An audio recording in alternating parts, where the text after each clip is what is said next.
Hello friends, welcome to Telugu audio story. మీరు కనుక ఛానల్ని ఫస్ట్ టైం చూస్తున్నట్లయితే ఛానల్ సబ్స్క్రైబ్ చేయండి, లైక్ చేయండి. అలాగే ఈ కథపై మీ విలువైన అభిప్రాయాన్ని కమెంట్ రూపంలో తెలియచేయండి. ఇక కథలోకి వెళ్దామా?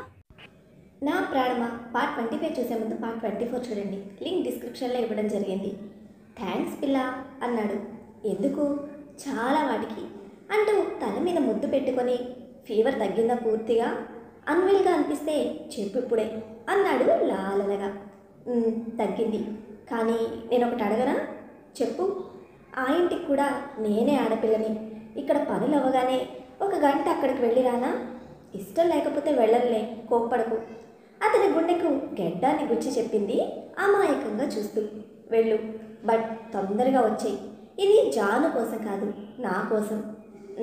థ్యాంక్స్ అంటూ గెడ్డాన్ని నిలిపిన చోట పెదవులు అద్ది వెనక్కి జరిగి పడుకుంది. గగన్ కోసం ఆలోచిస్తూ ఉన్న సమీరాకి సడన్గా గుర్తొచ్చాడు లక్ష్మణ్. శౌర్య? ఆ లక్ష్మణ్ ఏమయ్యాడు? అంటే నాతో డాడ్ ఎంగేజ్మెంట్ ఫిక్స్ చేశాక కనిపించాడు. మళ్ళీ ఇప్పటి వరకు చూసిందే లేదు. గొడవ పడ్డాకైనా కనిపించాలి కదా. చిన్నగా నవ్వాడు. ఏమైందో చెప్పంటే నవ్వుతావేంట్రా ఇడియట్. సడన్గా వాడెందుకు గుర్తొచ్చాడు నీకు? ఎందుకో వచ్చాడులే, చెప్పు ఫస్ట్. నాకు కూడా తెలీదు, బట్ 1 వీక్ బ్యాక్ హాస్పిటల్ నుండి డిశ్చార్జ్ అయినట్టు విన్నాను. వాట్? యాక్సిడెంట్ చేశావా? నా వెహికల్కి పని చెప్పడం ఎందుకని నేనే కుమ్మాను. నిజంగా సైకోవిరా నువ్వు. ఎందుకు కొట్టావు? నిన్ను పెళ్లి చేసుకుంటే కొట్టక వెళ్ళి హగ్గిచ్చి హ్యాపీ మ్యారీడ్ లైఫ్ అని విష్ చేయాలా? వెటకారం ధ్వనిస్తున్న మొగుడు గొంతు విని అతని పై నుండి లేచి పక్కన కూర్చుంటూ, అందుకని అంతలా కొట్టాలా? వాడు అసలే అమాయకుడురా. సమీర లేవగానే బెడ్ హెడ్ బోర్డుకి జారుకొని పిల్లుపై ఎల్బో ఆనించి సైడ్కి కూర్చున్న శౌర్య సమీర ముఖంలోకి చూస్తూ, ఏంటే గాలి మళ్ళింది? గగన్ గడికి ఇచ్చినట్టు వీడికి కూడా ఇంకో కోట ఇవ్వమంటావా అన్నాడు యాటిట్యూడ్గా. నోర్బై, ఏంటా మాటలు? నాకు వాడి మీదకి గాలి మళ్ళడం ఏంట్రా?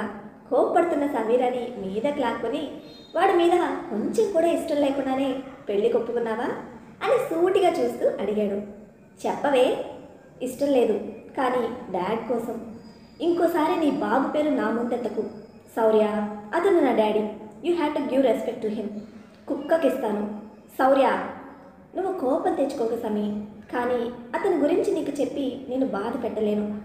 అతని గురించి మ్యాటర్ ప్రొలాంగ్ చేసి నన్ను ఇరిటేట్ చేయకు, పడుకో అని చెప్పి మరోవైపు తిరిగి పడుకున్నాడు శౌర్య. శౌర్య ద్వేషించే అంతలా తన తండ్రి ఏం తప్పు చేశాడో అని ఆలోచిస్తూ శౌర్య పక్కన పడుకున్న తనకి ఎంతకీ నిద్ర రాకపోవడంతో శౌర్య మీద చెయ్యేసింది. చెయ్యిని తీసేయలేదు, అలా అని టచ్ని కంటిన్యూ చేయలేదు అతను. తనకి కోపం వచ్చిందేమో అని ఇంకా దగ్గరికి జరిగి శౌర్య వీపుకి తల ఆనించి వెనక నుండి గట్టిగా హత్తుకుని పడుకుంది సమీర. 5ంటికి ముహూర్తం అవ్వడం వల్ల 4ంటికి నిద్ర లేచిన సమీర స్నానం చేసి డీప్ స్లీప్లో ఉన్న శౌర్యని నిద్రలేపింది. పొద్దున్నే ఏంటి నీ గోలా, పడుకొని కాసేపు అంటున్న శౌర్య కొద్దిగా తెరిచిన కళ్ళతో సమీరాని చూశాడు. పట్టు చీరలో ముత్యంలో మెరుస్తున్న తనని అపురూపంగా చూస్తూ గుడ్ మార్నింగ్ అన్నాడు పిల్లోని హత్తుకుంటూ దారంగా, ముఖం మీద అందమైన నవ్వుతో. Very good morning psycho sir, లేవండి, రిలేటివ్స్ వచ్చి ఉన్నారు అంటూ శౌర్యని బలవంతంగా నిద్రలేపి కూర్చోబెట్టి టవల్ భుజం మీద వేసి వాష్రూమ్లోకి నెట్టింది. అట్లీస్ట్ మార్నింగ్ కిస్ అయినా ఇవ్వచ్చు కదే. నీకు ముద్దులు ఇచ్చుకుంటూ కూర్చుంటే బయట పూజ మొదలు పెట్టేదెవరు? మారం చేయకుండా వెళ్ళు. నేను కాదే సైకో, నువ్వే లేడీ విలంబి. థ్యాంక్ యూ శౌర్య గారు, ముందు తమరు వెళ్ళి రెడీ అవ్వండి అని చెప్పి గది దాటి బయటకు వెళ్ళిపోయింది. సమీర హాల్లోకి వచ్చేసరికి అందరూ ఉన్నారు. తను పురమాయించాల్సిన కొన్ని పనులు చేసేసి జాను కోసం వెతికింది. జాను ఎక్కడుంది మావయ్య? ఇంకా లేవలేదు తల్లి. అవునా, నేను వెళ్ళి పిలుస్తాను అని చెప్పి మళ్ళీ పైకొచ్చి జాను గదిలోకి వెళ్ళింది. సమీర కలివిడిగా అన్నీ చేస్తున్నా తనని ఆ రూమ్లో చూసి జాను మళ్ళీ ఎలాంటి గొడవ చేస్తుందో అని టెన్షన్గా చూస్తున్నారు సత్యమూర్తి గారు. అప్పుడే బయటకు వచ్చిన శౌర్య కూడా జాను రూమ్లో. సమీర జాను గదికి వెళ్ళి బెడ్కి అడ్డంగా పడుకున్న తనని చూసి లైట్ ఆన్ చేసి జానుకి మెలకు తెప్పిస్తుంది. లైట్కి మళ్ళీ 1 నిమిషం పాటు కళ్ళు మూసి తెరిచిన తనకి ఎదురుగా కనిపిస్తుంది సమీర. తను ఏమన్నా మాట్లాడడానికంటే ముందే సమీర జాను ముందు చైర్లో కూర్చొని, నువ్వు ఏమైనా మాట్లాడే ముందు నేను చెప్పేది విను జాను. నువ్వు నన్ను ఇంతలా ద్వేషిస్తూ ఉన్నా సరే ఇలా నీ దగ్గరకు వస్తూ మాట్లాడుతున్నాను అంటే కేవలం శౌర్య కోసం. అయినో నీకు నేనంటే కోపం. నాకు నీ మీద కోపం లేదని చెప్పను, ఉంది. బట్ నిజాలు తెలుసుకోకుండా నువ్వు నా మీద పెంచుకున్న కోపాన్ని నేను లెక్క చేయను. నువ్వు కోరుకున్నట్టు మా అన్నయ్యతో నీ పెళ్లి జరుగుతుంది, అంతకంటే ఇంకేం కావాలి? శౌర్యకి నీ పెళ్లి తన చేతుల మీదుగా జరగాలనే కోరిక. అతనిలో సగభాగంగా నా ప్రెజెన్స్ నువ్వు భరించాలి, తప్పదు. కనీసం నీ పెళ్ళయ్యే వరకైనా. శౌర్యని నేను ఏ విషయంలోనూ బాధ పెట్టలేను జాను. అందుకే తన మీద ఎంత కోపం ఉన్నా వాడు పెళ్ళి అనగానే వెనక ముందు ఆలోచించకుండా తల వంచి తాళి కట్టించుకున్నాను. మీ జీవితాల్లోకి మధ్యలో వచ్చిన నేనే మీ అన్నయ్య కోసం ఇంత చేయగలిగితే పుట్టి పెరిగినప్పటి నుండి కలిసిన మీ అన్నయ్య కోసం నువ్వెంత చేయొచ్చు ఆలోచించు. నీ నుండి అతిగా ఎక్స్పెక్ట్ చేయటం లేదు. జస్ట్ మీ అన్నయ్య హ్యాపీనెస్ కోసం అతని ముందు కలిసిందాం. తను లేనప్పుడు నీ ఇష్టం. ఆవేశంతో కాకుండా ఆలోచించి నిర్ణయం తీసుకో. త్వరగా రెడీ అయ్యి బయటకు రా, వెయిట్ చేస్తూ ఉంటాం అని చెప్పి డోర్ వరకు వెళ్ళిన తనని పిలిచింది సమీరా అంటూ. ఆగిన సమీరా ఏంటి అన్నట్లు చూస్తూ ఉంటే, అన్నయ్య కోసం నేను నటించగలను, కానీ మరోసారి మీ అన్నయ్య నుండి నన్ను దూరం చేయాలని చూస్తే మాత్రం ఊరుకోను. అలా దూరం చేసేదాన్ని అయితే ఇప్పుడు ఇవన్నీ దగ్గరుండి చూసుకోవాల్సిన అవసరం నాకు లేదు కదా జాను. Think practically. నీ యాక్టింగ్కి కోఆపరేట్ చేస్తాను అని చెప్పి బయటకు వచ్చింది నవ్వు ముఖంతో. గొడవపడి ముఖం మార్చుకొని బయటకు వస్తుంది అనుకున్న శౌర్య సత్యమూర్తులకు షాక్ ఇస్తూ వచ్చిన తనని ఆశ్చర్యంగా చూస్తూ ఉండిపోయారు ఇద్దరు. సమీర ముత్తైదువులకు రాయడానికి గంధం పసుపు సిద్ధం చేయడానికి దేవుడి గదిలోకి వెళ్ళింది. కావలసినవన్నీ తీసుకొచ్చి కిచెన్లో సెటిల్ అయింది. గంధం పొడి పసుపులో నీళ్లు కలుపుతూ పేస్ట్ తయారు చేసి అక్షంతలు తయారు చేస్తున్న సమయంలో వచ్చాడు శౌర్య. సింపుల్ శారీలో నార్మల్గా తన చుట్టూ తలకి పెట్టిన టవల్ కొప్పు, బొడ్లో దోపిన కొంగు అచ్చమైన సతీ సావిత్రిలా అనిపిస్తూ ఉంటే ఆమె దగ్గరికి వెళ్ళి పక్కనే నుంచొని అన్ని దగ్గరుండి చూసుకోమంటే అర్థం మొగుడిని మర్చిపోమని కాదు అన్నాడు గంధం వేలుతో తీసి సమీర మెడ మీద పూసి. శౌర్య వేస్ట్ చేయకిలా, నలుగురికి పెట్టాల్సింది.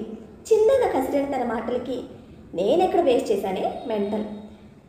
నువ్వైనా వాళ్ళకి రాసేది ఇలానే కదా అంటూ పసుపు తీసి నడుముకు రాశాడు. ఓయ్ ఎక్కువ చేయకు, ముహూర్తానికి టైం దగ్గర పడుతుంది. నేనేం చేశాను, నీ పని నువ్వు చేసుకో అంటూ ఈసారి వెనక నుండి హత్తుకొని మెడ మీద బయట ఇవ్వగానే అల్లరి ఎక్కువైంది నీకు, ఎక్కువ చేసావంటే డిస్టర్బ్ చేస్తున్నావని మావయ్యకి చెప్పేస్తాను. వెళ్ళి రెడీ అయ్యిరా. నేను ఇలా బాలేనా? డెనిమ్ షార్ట్ టీషర్ట్లో ఉన్న మొగుడిని పైనుండి కింద వరకు చూసి నీకేం ఎలా ఉన్నా బాగుంటావు, కానీ ఇలా పూజ చేయడానికి బాగోదు. Go and change your dress కన్నా. బిడ్డకి చెప్పిన తల్లిలా చెప్తున్న తన మాటకి చిన్నగా నవ్వుకొని వచ్చి నువ్వే డ్రెస్ ఇవ్వు అని చెప్పి వెళ్ళిపోయాడు. శౌర్య మారానికి సైడ్ స్మైల్ ఇచ్చి ఇక్కడ పని పూర్తి చేసి జోగికి వాటిని అందించి బయట ఉన్న ఆడవాళ్ళకి ఇవ్వమని చెప్పి రూమ్లోకి వచ్చి శౌర్యకి డ్రెస్ ఇచ్చింది. తాను పట్టు చీర పట్టుకొని డ్రెస్సింగ్ రూమ్ వైపు వెళ్తూ ఉంటే ఆపి కలిసి రెడీ అవుదామా అని అడిగాడు నవ్వుతూ. చాలా, ఇంకేమైనా కోరికలున్నాయా? అయ్యే పనేనా అసలు అది అంటూనే లోపలికి వెళ్ళి డోర్ క్లోజ్ చేసుకుంది. బాగా స్ట్రిక్ట్ అయిపోతున్నావే అసలు, మొగుడు మాట అంటే లెక్కే లేకుండా పోతుంది నీకు అంటూ డోర్కి ఒక కిక్ ఇచ్చి తను రెడీ అవ్వడం స్టార్ట్ చేశాడు. శౌర్య డ్రెస్సింగ్ కంప్లీట్ అయినా సమీర రెడీ అవ్వకపోవడంతో నేను వెళ్తున్నా అని చెప్పి ముందు తానే బయటకు వచ్చి ఇంటికి వచ్చిన గెస్ట్లకు మర్యాద చేయడం స్టార్ట్ చేశాడు. యాక్చువల్గా పసుపు దంచే పనికి పెళ్లి కూతురుతో పనేం లేదు కాబట్టి జాను నార్మల్ షిఫాన్ చీరలో రెడీ అయ్యి బయటకు వచ్చింది. కాస్త ఆ ఆద్యను కూడా నిద్రలేపమ్మా, అసలు పాప సూర్యోదయం చూసి ఎన్ని రోజులైందో ఏంటో అంటున్న తండ్రి మాటకి వెళ్ళొస్తాను డాడ్ అని చెప్పి ఆద్య దగ్గరికి వచ్చి తనని నిద్రలేపింది. అబ్బా ఈ టైంలో ఏంటి జాను, ఇంకాసేపు పడుకోనివ్వు, డాడ్ తిడతారు ఆద్య, లేచి రెడీ అయ్యిరా అని చెప్పి తను బయటకు వచ్చేసింది. జోగి బయట రోళ్ళు రోకళ్ళు సిద్ధం చేశానని చెప్పేసరికి సమీరని పిలవడానికి పైకి వచ్చాడు శౌర్య. డోర్ ఓపెన్ చేసి చూశాడు. పట్టు చీరకి కుర్చీలు పెట్టలేక ఇబ్బంది పెడుతున్న తనని వెనక నుండి హత్తుకుంటూ శారీస్ అలవాటే కదే, ఎందుకు లేట్ అని అడుగుతూ ఆ పొజిషన్ నుండే సమీర భుజం మీదుగా ముందుకు చూస్తూ కుర్చీలు పెడతాడు శౌర్య. పక్కకు తిరిగి అతని చెంపకి ముద్దిచ్చి, ఇలాంటి శారీస్ అలవాటు లేవు కదా, పెట్టేశావు కదా, నువ్వు వెళ్ళు, నేను వచ్చేస్తాను. యువరాణి గారి కోసం మేమంతా అక్కడ వెయిటింగ్ అమ్మా. తమరు త్వరగా దయచేసి పూజ మొదలుపెట్టే కార్యక్రమం షురు చేయాలి. అయిపోయింది శౌర్య అని చెప్పి వెళ్తున్న అతన్ని ఆపి చేతిలో కుంకుమ భరణ పెట్టి నుదుటిన బొట్టు పెట్టమంది. సమీర కోరినట్టే పాపిట్లో బొట్టు పెట్టి తల మీద ముద్దు పెట్టి లుకింగ్ గార్జియస్, ఈవినింగ్ దిష్టి తీస్తాను నీకు అని చెప్పి చెంప మీద ముద్దు పెట్టాడు. ఇప్పుడు ఈ ముద్దులు హగ్గులు అవసరమా? పద, లేట్ అవుతుంది. ఎంతైనా పడక గదిలో మీ ఆడవాళ్ళదే రాజ్యమే. ఇందాక నువ్వు పెట్టావు, నేనేమైనా అన్నానా? ఇప్పుడు నేను పెట్టగానే ప్రెషర్ పెరిగిన కుక్కర్ విజిల్ వేసినట్టు అరుస్తున్నావు. రాక్షసి, పద అంటూ చేయి పట్టుకొని లాక్కెళ్ళాడు. శౌర్య సమీర వాళ్ళకి ఎదురుగా వస్తుంది ఆద్య. నవ్వుతూ జంటగా వస్తున్న వాళ్ళని చూసి తనకి లోపల రగిలిపోతూ ఉంటే శౌర్య పక్కన స్థానం కోసం సమీరని ఏం చేయడానికైనా వెనకాడకూడదు అని బలంగా నిర్ణయించుకుంటుంది ఆద్య. సమీర శౌర్య కిందకి రావడంతో ముందుగా పూజ గదిలో జాను సమీరలు పూజ చేసి జ్యోతులు వెలిగించి తర్వాత పసుపు కొడతారు. పెద్దవాళ్ళకి చుట్టుపక్కల వాళ్ళకి తాంబూలాలిస్తూ బిజీ అయిపోతుంది సమీర. అప్పుడప్పుడు సమీర జాను మాట్లాడుకోవడం సత్యమూర్తి గారికి శౌర్యకి పెద్ద షాక్ అనే చెప్పాలి. రే శౌర్య, మనం చూస్తుంది నిజమేనా? డౌట్గా అడుగుతున్న తండ్రికి పక్కనే నిలబడున్న శౌర్య, ఏమో డాడీ, నాకే అయోమయంగానే ఉంది. మీ కోడలు ఏదో మాయ చేసింది, అదేంటో కనుక్కోవాలి. నువ్వేం కనుక్కోకు, వాళ్ళు అలా నవ్వుతూ కలిసి ఉంటే నాకు అదే చాలు. చిన్నగా నవ్వి ఊరుకుంటాడు శౌర్య. వచ్చిన వాళ్ళకి టిఫిన్ ఏర్పాట్లు చూస్తాడు సెక్రటరీ రాజ్. లేట్గా వచ్చిన కమల్ పొట్టలో ఒక పంచిచ్చి, ఏంట్రా లేట్? నీ సొంత చెల్లైతే ఇలానే లేట్గా వస్తావా అని అడిగాడు కోపంగా. అబ్బా, తమరు నా నెత్తి మీద వదిలేసిన వర్క్ అర్ధరాత్రి దాటే వరకు చూసి ఎప్పుడో తెల్లారి పడుకొని మళ్ళీ ఇప్పుడు లేచాను. ఫోన్లే, పిల్లాడు వెంటనే వచ్చాడు అని సంతోషపడకుండా కొడతావా? హార్ట్ లేదురా నీకు అని ఏడుపు ముఖం పెట్టి అంటున్న కమల్ భుజం మీద స్టైల్గా చేసి నుంచుంటూ, నా హార్ట్ నా పెళ్ళాం దగ్గర భద్రంగా ఉంటే ఇంకా నా దగ్గర ఎలా ఉంటుందిరా అని అడిగి ఓపెన్గా సైట్ కొడుతున్న శౌర్యని చూస్తూ, బాబు, ఇక్కడ పెళ్లి కానీ అల్ప ప్రాణంలో ఉన్నాం కానీ ఆ రొమాంటిక్ లుక్ మార్చు అని కసిరి, ఇంతకీ నా దేవత ఎక్కడుంది అంటూ కళ్ళతోనే చుట్టూ స్కాన్ చేస్తూ ఉంటే ఇంచుమించు 20 అడుగుల దూరంలో ఫోన్లో ఎవరితోనో కోపంగా మాట్లాడుతూ కనిపించింది ఆద్య. ఎవరి కొంపలు ఆర్పడానికో అనుకుంటూ శౌర్యని వదిలి అటుగా వెళ్ళాడు. హాయ్ ఆద్య, ఫోన్లో మాట్లాడుతున్నా కదా అని ఒక యాటిట్యూడ్ లుక్ ఇచ్చి మళ్ళీ మాట్లాడుతున్న తనని చూస్తూ, అదే నేను అడుగుతున్నా, ఇక్కడ సెరమనీ జరుగుతూ ఉంటే ఎంజాయ్ చేయడం మానేసి ఫోన్ ఏంటి? నన్ను రూలింగ్ చేయడానికి ట్రై చేయకు కమల్ అని ఇరిటేట్ అవుతూ అక్కడ నుండి నలుగురిలోకి వచ్చేసింది. దీని కటౌట్ ఏదో తేడాగా ఉందే, ఓ లుక్ వేసి ఉంచడం మంచిది అని మనసులో అనుకుంటూ వెనకే వెళ్ళాడు కమల్. మధ్యాహ్నానికి ఇల్లు ఖాళీ అయితే చాలా బిజీగా ఉన్న సమీరని చూస్తూ దగ్గరికి వచ్చాడు శౌర్య. సమీ, తిందాం రావే, ఇంకొంచెం పనుంది, నువ్వు తింటూ ఉండు, వచ్చేస్తాను నేను. పసుపు కొమ్మల నుండి పొడిగా మాటైన మిశ్రమాన్ని జల్లిస్తూ చెప్పింది. ఇది ఇప్పట్లో అయ్యేలా కనిపించడం లేదు నాకు. అయినా నువ్వెందుకు ఇక్కడ? పని వాళ్ళు ఏమయ్యారు అని తనపై అరుస్తూనే చెయ్యి పట్టుకుని లోపలికి లాక్కెళ్ళాడు కేరింగ్ శాడిస్ట్ గాడు. ఇంట్లో అందరూ హాల్లో కూర్చొని మాట్లాడుకుంటూ ఉంటే జాను ఋషితో టైంపాస్ చేస్తూ ఫోన్లో కబుర్లు చెప్తుంది. ఆద్యకి ఎటు కలవాలో తెలియక కన్ఫ్యూజ్ అవుతూ మరోవైపు గగన్ గురించి ఆలోచిస్తూ కమల్ దృష్టిలో ఇంకొంచెం అనుమానాన్ని పెంచుకుంది. తిను చేతులు పసుపు అంటి ఉంటే ఇప్పుడు ఎంత తోమినా అది పోదని అర్థమై తానే తినిపిస్తూ ఉన్నాడు శౌర్య. శౌర్య కోపాన్ని భరిస్తూ ప్రతి ప్రేమగా పెడుతున్న పరమాన్నాన్ని మనసారా అందుకుంటూ, కొంచెం ఘాటు ఎక్కువైంది అంది. రసం వేయనా? రసం కోసం చూస్తూ అడిగాడు. ఘాటు కర్రీలో కాదు, నీ కళ్ళలో, కొంచెం ప్రేమగా పెట్టు అంది గారంగా.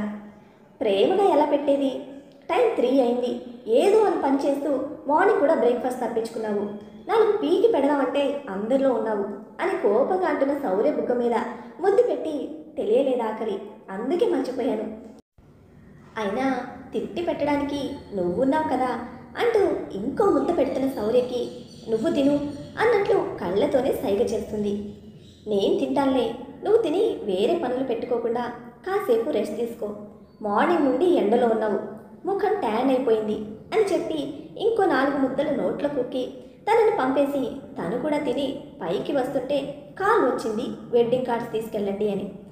రాజ్ అప్పటికే గెస్ట్కి ఇవ్వాలని గిఫ్ట్స్ కోసం బయటకు వెళ్తే కమల్ని తీసుకొని తానే వెళ్ళాడు శౌర్య. అవి కలెక్ట్ చేసుకొని సమీరకి కాల్ చేశాడు. కులదైవం దగ్గర కార్డ్ పెట్టేసి రమ్మంటావా అని. వద్దు శౌర్య, ఇంటికి తీసుకురా, పసుపు రాయాలి అన్ని కార్డ్స్కి అని చెప్పి అతన్ని డైవర్ట్ చేసింది. ఓకే అని కాల్ కట్ చేసి ఇంటి వైపు పోనిస్తున్న శౌర్యని చూస్తూ, చాలా చేంజ్ వచ్చిందిరా నీలో, అంతలా మార్చేసిందా సమీరా అని అడిగాడు కమల్. అది స్పెషల్గా ఏం చేయనవసరం లేదు నన్ను మార్చడానికి, తన ప్రెజెన్స్ చాలురా, షీఈ్ రియల్లీ సంథింగ్.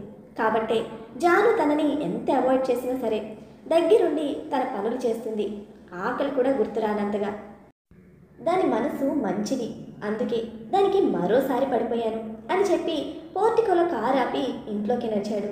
శౌర్య చెప్పిన మాటకి వ్యతిరేకంగా ఇంట్లో రెస్ట్ తీసుకోవాల్సిన తను వెండి పూజ సామాన్లు దగ్గరుండి సర్దడం చూసి కోపం వచ్చింది. నీకు ఏం చెప్తే నువ్వేం చేస్తున్నావే అరిచాడు ఒక్కసారిగా నెమ్మదిగా శౌర్య. ఎవరైనా వింటే బాగోదు, నిన్ను ఎన్ని చేయమని అసలు ఎవరు చెప్తున్నారు, లే పైకి. శౌర్య, ఇవన్నీ ఒకరు చెప్తే చేసేవి కాదు, మన పూజా మందిరం మనమే సర్దుకోవాలి. ఇంతకీ కార్డ్స్ ఎక్కడా? ఇవిగో సమీరా అంటూ లోపలికి వచ్చాడు కమల్. అవి తీసుకొని దేవుడి ముందు పెట్టి దండం పెట్టుకొని వీటి పని సాయంత్రం చూద్దాం, ముందు బయట అని ఇంకేదో అంటున్న సమీరాని ఎత్తుకొని పైకి తీసుకెళ్లాడు అందరి ముందు. అందరూ తమను చూసి ముసిముసిగా నవ్వుకుంటూ ఉంటే వాళ్ళ ముందు ముఖం ఎత్తుకోలేక 2 చేతులతో ముఖం దాచుకొని రూమ్కి వచ్చే వరకు కూడా చేతులు తీయలేదు సమీరా. రూమ్కి వచ్చిన తనని బెడ్ మీద దించగానే, పిచ్చి పట్టిందా శౌర్య నీకు, అందరిలో అలా ఎలా బిహేవ్ చేస్తావు, మనల్ని చూసి నవ్వుతున్నారు బయట, వాళ్ళ గురించి పట్టించుకోకు అంటూ క్లోజెట్ దగ్గరికి వెళ్ళి నైట్ వేర్ తీసి సమీర ముందు పెడుతూ, ముందెళ్ళి ఆ ఆర్నమెంట్ శారీ తీసేసి ఈ డ్రెస్ వేసుకునిరా అని చెప్పాడు. చిన్న నవ్వుతో అతని ముందే డ్రెస్ చేంజ్ చేసుకోవడం మొదలుపెట్టింది సమీర. ముందుగా నగలు తీసింది, తర్వాత తల్లో ఉన్న పూలు తీసి డస్ట్బిన్లో వేసి అల్లిన జడకు విముక్తి ఇచ్చి శారీ పిన్ తీస్తున్న తనని బెడ్ మీద అడ్డంగా పడుకొని విష్ణుమూర్తి ఫోజ్లో ఉన్న శౌర్య ఓరగా చూస్తూ ఉంటే శారీ లంగా బ్లౌజ్ ఒక్కోటి తీసి ఒంటి మీద ఉన్న ఇన్నర్స్ పైనే నైట్ వేర్ వేసుకుంది. సైడ్ స్మైల్తో చూస్తున్న శౌర్య పక్కన పడుకుంటూ, ఒక హగ్ ఇవ్వోయ్ అంది కొంటిగా. ఆహా, పొద్దున ఏదో అన్నావు, అది మార్నింగ్, ఒకవేళ ఇప్పుడు రూమ్కి రాకుంటే అడిగేదానివి కాదు కదా, హిహి డిటెక్టివ్ క్వశ్చన్స్ ఆపి హగ్గివు. నవ్వుతూ సమీర పైకి చేరిన శౌర్య కౌగిలి బిగించాడు. ఇష్టంగా తన బరువును మోస్తూ, యాక్సిడెంట్ అయ్యాక వెయిట్ తగ్గావు శౌర్య, కొంచెం హెవీ డైట్ తీసుకో, నువ్వే చూసుకో అది కూడా. సరే అంటూ శౌర్య మెడ మీద ముద్దు పెట్టుకొని కళ్ళు మూసుకుంది సమీర. 5 నిమిషాలకి సమీర పై నుండి పక్కకు జరిగి తనని చూశాడు. అలసటగా ఉన్న ముఖం ప్రశాంతంగా నిద్రపోతుంది తనలో ముడుచుకొని. తనని జోకొడుతూ, ఎంత అలసిపోయావు బేబీ, నేను ఫోర్స్ఫుల్గా తీసుకురాకుంటే ఇప్పటికీ వచ్చేదానివి కాదు కదా అని మనసులో అనుకుంటూ సమీర తలని 2 చేతులతో తన గుండెల్లో దాచుకున్నాడు శౌర్య. పెళ్లి పనుల్లో భార్యాభర్తలుగా మన శౌర్య సమీరల అన్యోన్యతకు దిష్టి తగిలేలా ఉంది కదా. మరి మీరు ఎంజాయ్ చేస్తున్నారా వాళ్ళ ఎమోషనల్ బాండింగ్ని, అలాగే జాను సమీరల కాంప్రమైజ్ని? చూద్దాం ఈ సంతోషం ఇలా సాగుతుందో, లేక ఆద్య గగన్ ఏం ప్రాబ్లమ్స్ తెస్తారో తెలుసుకోవాలంటే నెక్స్ట్ ఎపిసోడ్ని ఫాలో అయిపోండి. మరి అలానే ఈ ఎపిసోడ్ని లైక్ చేయడం మాత్రం మర్చిపోకండి. Bye friends.